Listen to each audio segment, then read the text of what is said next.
going back to some very important point that Mr. Foucault made, one does not necessarily allow the state to define what is legal. Now, the state has the power to enforce a certain concept of what is legal, but power doesn't imply justice or correctness even. So the state may define something as civil disobedience and may be wrong in doing so. For example, in the United States, the state defines it as civil disobedience to, let's say, derail an ammunition train that's going to Vietnam. And the state is wrong in defining that as civil disobedience because it's legal and proper and should be done. It's proper to carry out actions that will prevent the criminal acts of the state, just as it's proper to violate a traffic ordinance in order to prevent a murder. If I was standing at a street corner and the traffic light were red, let's say, I was standing in my car and I drove across the traffic light to prevent somebody from, let's say, machine gunning a group of people, of course that's not violation of law. It's an appropriate and proper action. No sane judge would convict you for such an action. Similarly, a good deal of what the state authorities define as civil disobedience is not really civil disobedience. In fact, it's legal, in fact, obligatory behavior in violation of the commands of the state, which may or may not be legal commands. So one has to be rather careful about calling things illegal, I think. Oui, mais alors là, je voudrais vous poser une question. Quand aux États-Unis, lorsque vous faites une action franchement illégale, which I regard as illegal, not just the state. No, when the state, an action the state that regards the as illegal. state considers as illegal. Yeah. Est-ce que vous faites cette action parce que vous la trouvez juste Yeah. en vertu d'une justice idéale, ou bien est-ce que vous la faites parce que la guerre de classe la rend utile et nécessaire? Well, est-ce que vous vous référez à une justice idéale? Again, voilà le problème. Very often, when I do something which the state regards as illegal, I regard it as legal. Yes, because I regard the state as criminal. Alors, but in some instances, that's not true. That is, let me be quite concrete about it, and move from the area of class war to imperialist war, where the situation is somewhat clearer and easier. Take international law, a very weak instrument as we know, but nevertheless it incorporates some rather interesting principles. Well, international law, in many respects, is the instrument of the powerful. That is, international law permits much too wide a range of international forceful intervention in support of existing power structures that define themselves as states and against the interests of masses of people who happen to be organized in opposition to states. But, in fact, international law is not solely of that kind.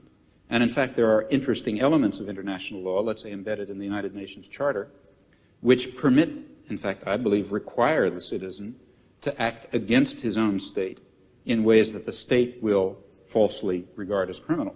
But nevertheless, he's acting legally, because international law also happens to prohibit the threat or use of force in international affairs, except under some very narrow circumstances, of which, for example, the war in Vietnam is not one. Which means that in the particular case of, let's say, the Vietnam War, the one that interests me most, the American state is acting in a criminal capacity, and people have the right to stop criminals from murdering people. Just because the criminal happens to call your action illegal when you try to stop him, that doesn't mean it is illegal. I mean, a perfectly clear case of that is the present case of the Pentagon Papers in the United States, which I suppose you know about. Reduced to its essentials and forgetting legalisms, what is happening is that the state is trying to prosecute people for exposing its crimes. That's what it amounts to. C'est donc au nom d'une justice plus pure que vous critiquez le fonctionnement de la justice. Parce que, c'est pour moi, si vous voulez, important de savoir ça, parce que nous avons actuellement en France un débat sur le problème de la justice et à propos de l'institution d'un tribunal populaire à propos de la justice. Vous connaissez le problème. Et un certain nombre de gens, comme Sartre par exemple, pensent que pour faire actuellement la critique du système pénal en France, ou pour faire la critique de des pratiques policières, de la manière dont la police se conduit, il faut faire une sorte de tribunal qui, au nom d'une justice idéale, d'une justice supérieure, d'une justice humaine en général, condamnera la pratique des juges français ou des policiers français. Et puis, il y a un autre groupe de gens, et je me sens, enfin, je travaille avec ces gens-là, qui disent non, il ne faut pas faire cela parce que quand vous vous référez à la justice idéale que le tribunal serait censé appliquer, vous vous référez en fait à un certain nombre d'idées de justice qui ont été formées à notre époque par un certain groupe d'individus qui sont eux-mêmes, malgré tout, d'une façon directe ou indirecte, les produits de la société dans laquelle nous nous trouvons. Il faut attaquer les pratiques de la justice, il faut attaquer la police, il faut attaquer les pratiques policières, mais en termes de guerre et non pas en termes de justice. But you see, surely you believe that your role in the war is a just role, that you're fighting a just war, to bring in a concept from another domain. And that, I think, is important. If you thought that you were fighting an unjust war, you couldn't follow that line of reasoning. And I would like to slightly reformulate what you said. It doesn't seem to me that the difference is between legality and ideal justice. It's rather between legality and better justice. Now, this better system may have its defects, certainly will. But comparing the better system with the existing system, and not being confused into thinking that our better system is the ideal system, we can then argue, I think, as follows, that the concept of legality and the concept of justice are not identical. They're not entirely distinct either. Insofar as legality incorporates justice in this notion, in this sense of better justice, referring to a better society, then we should follow and obey the law, and force the state to obey the law, and force the great corporations to obey the law, and force the police to obey the law, if we have the power to do so. Of course, if in those areas where the legal system happens to represent not better justice, but rather the techniques of oppression that have been codified in a particular autocratic system, well, then a reasonable human being should disregard and oppose them, at least in principle. He may not, for some reason, do it in fact. Alors, je voulais simplement répondre à votre toute première phrase, quand vous avez dit mais la guerre que vous faites contre la police, si vous ne considériez pas qu'elle est juste, vous ne la feriez pas. Alors, je vous répondrai un peu en termes de Spinoza, je vous dirai, le prolétariat ne fait pas la guerre à la classe dirigeante parce qu'il considère que cette guerre est juste, le prolétariat fait la guerre à la classe dirigeante parce qu'il veut, pour la première fois dans l'histoire, prendre le pouvoir. Et c'est parce qu'il veut prendre le pouvoir qu'il considère que sa guerre est juste. Yeah, I don't agree On fait la guerre pour gagner et pas parce qu'elle est juste.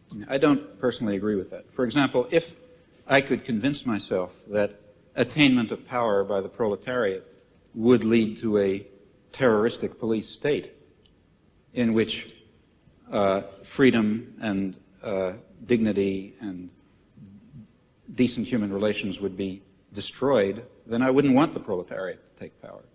In fact, the only reason for wanting any such thing, I believe, is because one thinks, rightly or wrongly, that some fundamental human values will be achieved by that transfer of power. Alors, je vous répondrai ceci. Quand le prolétariat prendra le pouvoir, il se peut bien que le prolétariat exerce à l'égard des classes dont il vient de triompher, il exerce un pouvoir violent, dictatorial et même sanglant. Je ne vois pas quelle objection on peut faire à cela. Maintenant, vous me direz, et si le prolétariat exerce ce pouvoir sanglant, tyrannique et injuste à l'égard de lui-même, le prolétariat? Alors je vous répondrai, ça ne peut se produire que si le prolétariat n'a pas réellement pris le pouvoir, mais c'est que une classe extérieure au prolétariat, ou un groupe de gens intérieurs au prolétariat, une bureaucratie ou les restes de la petite bourgeoisie, etc., s'est emparé du pouvoir. Well, I'm not at all satisfied with that theory of revolution for a lot of reasons, historical and other.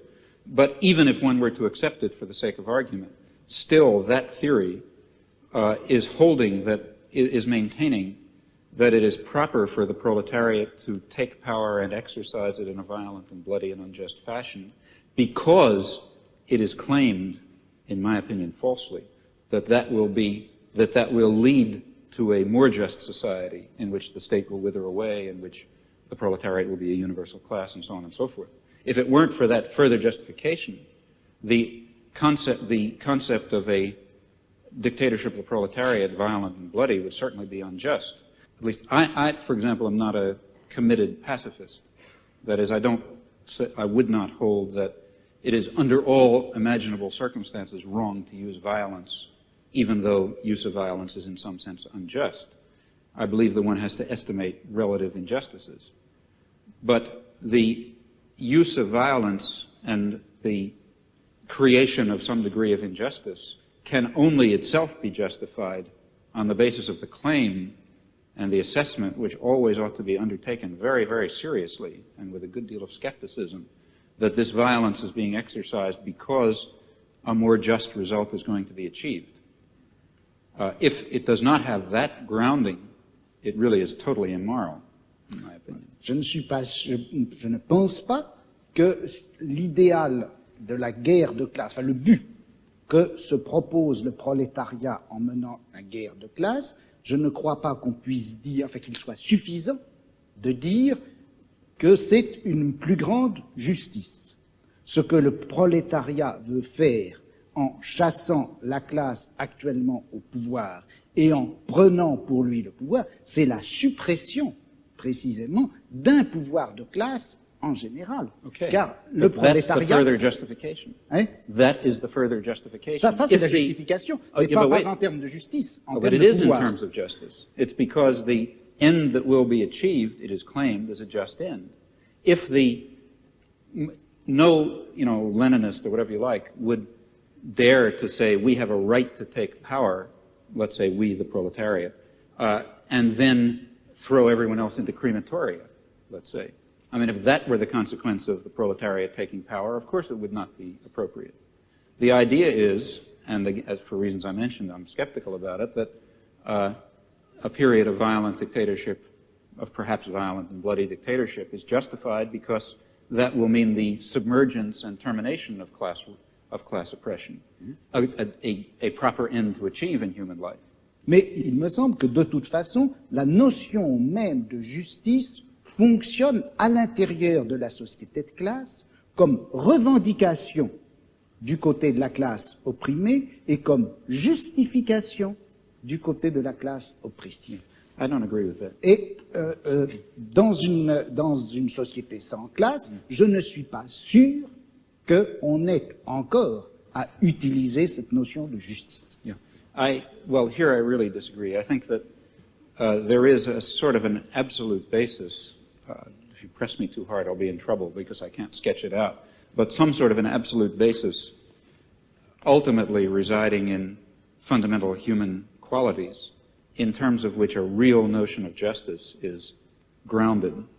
And I think that our existing systems of justice I think it's too hasty to characterize our existing systems of justice as merely systems of class oppression. I don't think that they are that. I think that they embody systems of class oppression, and they embody elements of other kinds of oppression. But they also embody a kind of a groping towards the true humanly valuable concept of justice and decency and love and kindness and sympathy and so on, which I think are real. Je dirais simplement ceci. Je ne peux pas m'empêcher, contrairement à ce que vous pensez, je ne peux pas m'empêcher de croire que cette notion de nature humaine, cette notion de bonté, de justice, d'essence humaine, de réalisation de l'essence humaine, tout ça, ce sont des notions et des concepts qui ont été formés à l'intérieur de notre civilisation, dans notre type de savoir, dans notre forme de philosophie, et que par conséquent, ça fait partie même de notre système de classe, et qu'on ne peut pas, aussi regrettable que ce soit, On ne peut pas faire valoir ces notions pour décrire ou justifier un combat qui doit en principe bouleverser les fondements mêmes de notre société. Il y a là une extrapolation dont je n'arrive pas à trouver la justification historique.